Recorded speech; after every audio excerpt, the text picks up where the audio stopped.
بابچینە لای تەوەری یەکەمی ستۆدیۆمان لە کوردستانەوە بڕۆین بۆ هەر لە کوردستانەوە بڕۆین بۆ هێلسنکی ئەو میوانەیە کە لەگەڵمانە لە هێلسنکیەوە ئەچێ بە شەمەرەفەر ئەچێتەوە بۆ وڵاتی سوید جا باس لەواکەن کە فستیڤاڵی جیهانی کیستا بەڕێوەیە و لە ئێستادا فستیڤاڵێکی کە فستیڤاڵی کیستا فستیڤاڵێکی نێودەوڵەتیە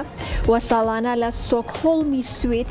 ئەنجام دەدرێت و چەندین هونەرمەندی جیاواز لە وڵاتە جیاوازەکانەوە بەشداری نێو فستیڤاڵەکە ئەکەن و کللتورەکانی خۆیان ئەبەنە سەر ستەیجی فستیڤاڵەکە و ئەم فستیڤاڵە تەنها پێک نایە لە میوزیک بەڵکو فستیڤاڵێکی میوزیکیا پێک دێ لە ئارت تەکنەلۆجیە ئەتوانین بڵێن بە شێوەیەکی گشتی کللتوریە هەر لەبەرم هۆکارش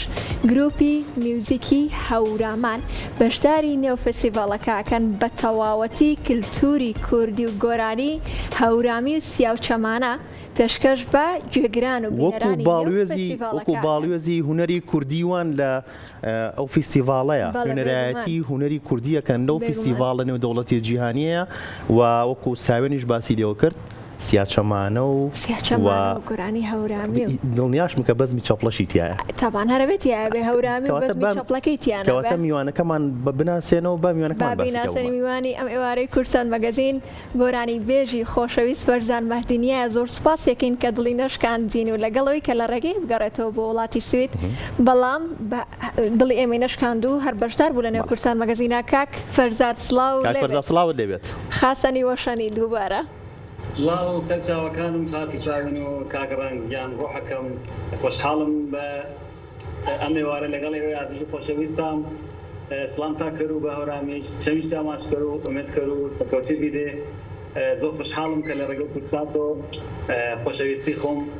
بۆ نیشتیمان بۆ کوردستان توانم بگەێنم سڵاوەکەم لە هەموو کارمەندانی کورسات و زۆر دڵخۆشم لەگەڵتان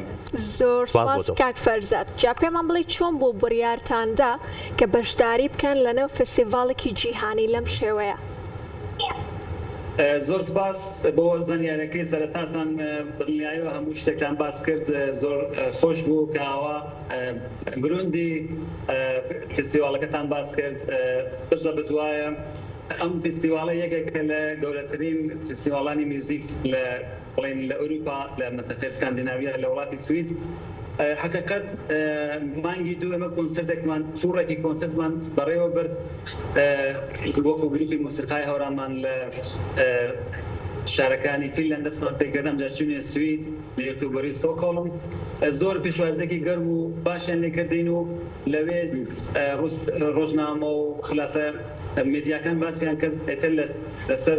لە تەرەفی شیستاوە فستیڤاڵی شیستاوە ئێمەیان داوەت کرد کە بەشداریان فستیڤاڵە گەورە بین و کولتوری ڕەسەنی هەورامان کولتوری ڕەسەنی کوردیان پێ جوان بوو پیشنیاریان کردو ئێمەش قبوڵمان کردو بە خۆشحاڵیەوە بە دڵگەرمیەوە بەشداریمان کردووە دەستان خۆش بێت کاک فەرزاد بەشداریکردنتان لەم فستیڤاڵە گەورە جیهانیەیە چ پەیامێکی هونەری تایبەتی تایە کە ئاتانوێ بگەێنن بە جیهان و بەشی دووەمی پرسیارەکەشم بە ئەوە بێت چیتان هەڵبژاردووە لە فستیڤاڵەکەیە پێشکەشیکەن عەرز بکەم ئەوەی کە ئێمە وەکو گروپی موسیقای هەورامان ئەمانەوە بیگەێنین بە حەقیقەت لە ئەوروپا بڵێن لێرە کورد وەکو هەمیشە زڵم لێکرا و هەمیشە لە ناو شەڕ و هەمیشە لە ناو کێشێک گرفتی سیاسی بە حکمی جوگرافیاکەوە کە هەمیشە ئەوە بووە گوێ پڕە لەم بڵێن بابەتە بەڵام ئەوە گرنگی بە بڵێن پیشاندانی کولتور و فەرهەنگ و موسیقای ئێمە نەدراوە هێشتا نامۆیە یعنی بەو شێوە کە ئێمە دەوڵەمەندین لێرە ئەسەن دین لە بەرچاو و نەکەوتینە سەر بەرچاو بۆیە سەرەکیترین پێیان بڵێن هەدەفمان ئەوەیە کە بتوانین بە شێوەیەکی جوان کولتور و میوزیکی خۆمان پێشکەش بکەین بتوانین وەکو کوردێک لێرە بە لەو فستیڤاڵە بەشدار بین و بتوانین بە جوانترین شێوە میوزیکمان پیشان بین بۆ پرسیاری دووەم کە چیمان هەڵبژاردووە حقیقەت هەم سیاسەمانەمان هەڵبژاردووە هەم چەپڵەمان هەڵبژاردووە یعنی ئەڵێ لەگەڵمان بووی پرۆگرامەکە وتان و میوزیک لەگەڵ ئەندامانی گروپەکە بە وردی هەڵبژاردنمان کردووە هەرچەند لێرەوە زۆر سپاسی ئەندامەکانەکەم هەموو لە کات فەرشادی سەنعەتی وەکو سەنتور لە کات فەردینی عەباسی وەکو دەف لە کات خەشایار وەکو کەمانچە لە خاتوشەیدا و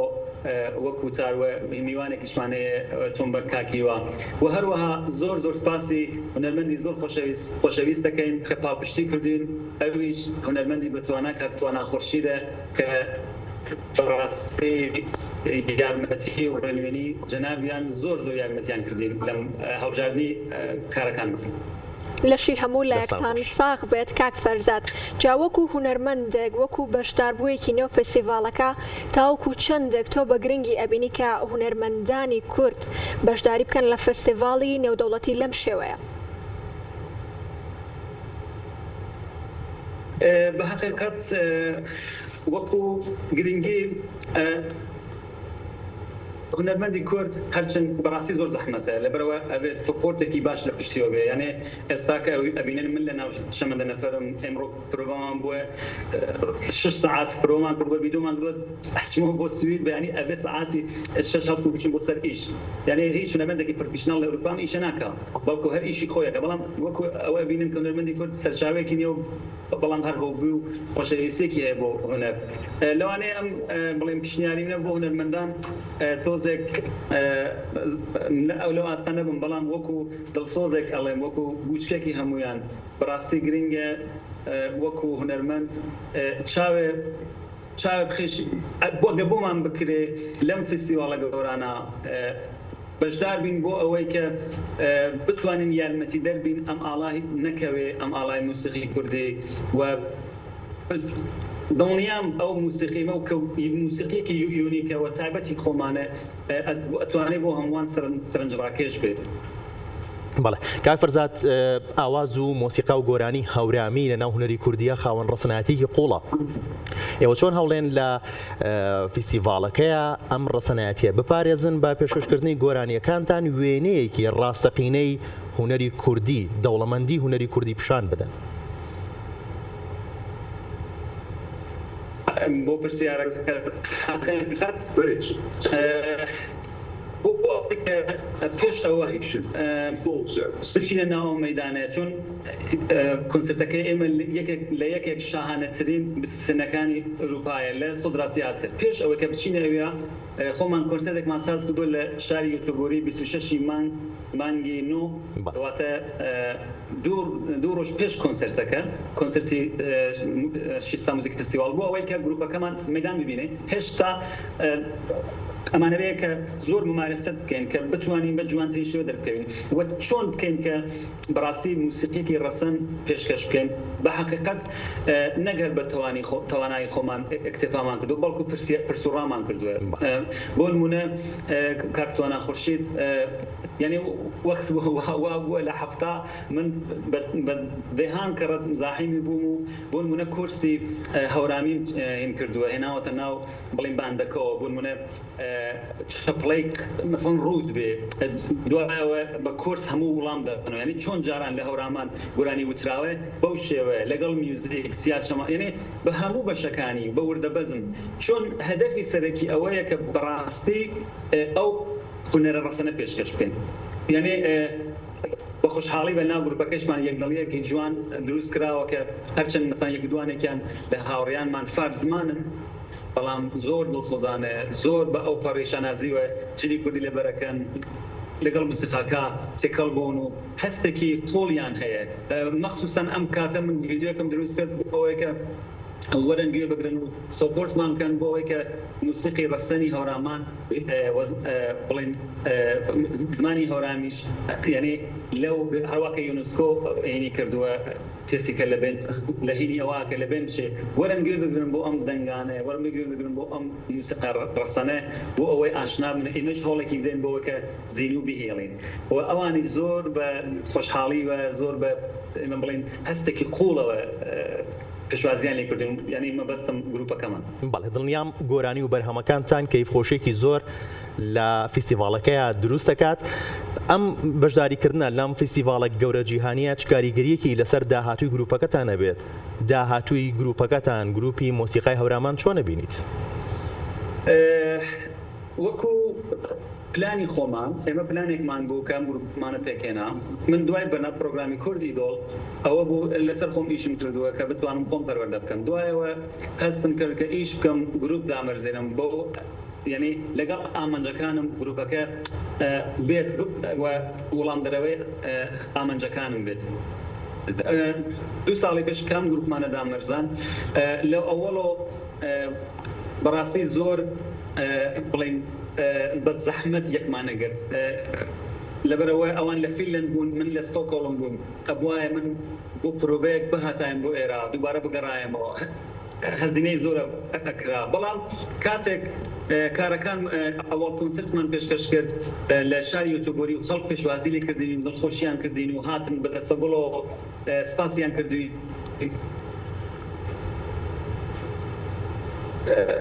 پەروا بەردەوام بووی دوایەوە کۆنسرتمان لە فینلەند دوایەوە تووڕێکی کۆنسرتمان دانا سولد ئاوت بوو کۆنسرتەکانمان لە ستۆکۆڵم و لە فینلەند لە یوتیوبۆری یعنی هێزێکی باشی پێبەخشین بۆیە داهاتەکان زۆر ڕوونیە بین بوو ئینشەڵڵا بەردەوامە بین کە بتوانین ئەگەر بوومان بکرێ خرمانی موسیقای کوردی فراوان بکەین ئەگەر بوومان بکرێ بتوانین میوزیکی هەورامان پیشانی گیانیان بین. کاک فەرزاد بەدەر لە فەستیڤاڵەکە منەوەی پرسیارێکی ترە لێ بکەم جارێکی دیکە هەر لە ڕێگەی کورسات مەگەزینەوە گفتوگۆمان کردو و بەشدارینە و بەرنامەکەت کردووە و ڕەوەند لە ئێرەوە بەڵێنی پێیین کە بێتە کورسات و لە کورسات مەگەزین بە شێوەیەکی ڕاستەوخۆ لێ ستۆدیۆ لەگەڵمان بێت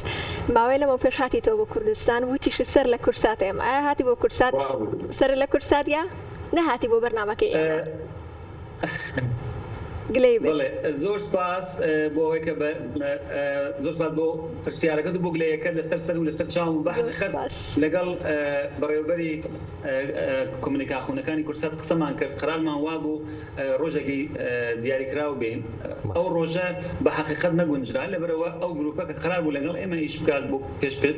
پیشاندانی کارەکان خەریک سەرقاڵی پرۆگرام بوو ئەتی وتیان نەخێنە جومعە کە بەداخەوە لەگەڵ هاتنەوەی من بوو بۆ سوید نەگونجا ئەتر تەجیلمان کرد بۆ کاتێکی تر کە بە تەسەلی بەشدار بووم ناخۆ وەزیفەم بوو دەسەگۆڵ بگرم بەدەستمەوە بهاتایم بۆ لە ئێوەی خۆشەویست کە ئەو کاتە تازە دەستان پێ کرد بوو ئەوە نشایە بە هەر مبارەکباییش بهاتایم وڵاتان بەڵام دڵنیا بن کە هەریەمە خزمەتان و بە خوشحاڵی وەر کورسات ماڵی هەمووانە بێگومان هەر کاتێبێ ئێمە زۆر خۆشحاڵە بین و حەزەکەین لە نێو سۆدەی کورسات مەگەزینەوە ئەم جارەیان لەگەڵمان بیت زۆر سوپاس دەکەین کاک فەرزاد ئەرکت کێشەکەم ئێوارەیە لەگەڵەوەی کە بارەکەت کەمێک ناهەموار بوو بەڵام دڵی ئێمە نەشکاند و بەشداری نێو کورسات مەگەزینە کرد زۆر سوپاس بۆ تۆ سوپاس بۆ تۆ کاک فەرزاد خۆشحاڵ بووین زۆر سوپاس باز بۆ هەردووکتان ماشەڵڵا زۆر لێ هاتوون و زۆر گەرمەگۆڕن یاخوا بەردەوام بن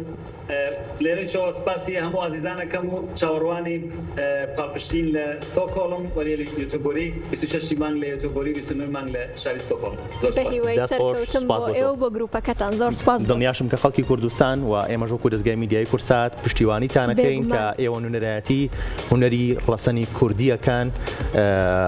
نوێنەرایەتی مۆسیقا و ئاواز و گۆرانی هاورامانەکان لەو فیستیڤاڵە نێودەوڵەتی جیهانیە باشە